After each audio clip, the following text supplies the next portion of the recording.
Welcome back YouTube to Rick's YouTube channel. On today's video I'm going to show you how you can watch your replays on Fortnite, because it's exactly the same across all consoles and PC. So first off, make sure you're in the battle lobby, head over to careers, and then you'll see replays.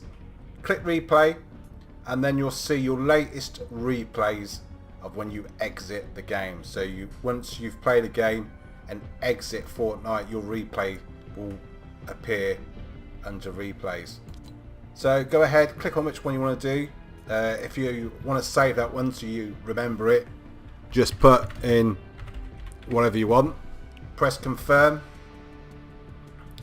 and as you can see it's saved that now. So to play it, go down to play, hit play, it will load up, and then you have the option of bird's eye view, drone, watching someone else play.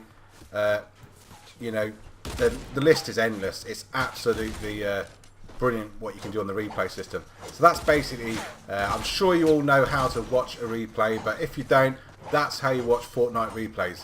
Remember, leave a comment in the comment box below, give the video a like, subscribe, and I'll get back to you with another Fortnite video. Thanks for watching.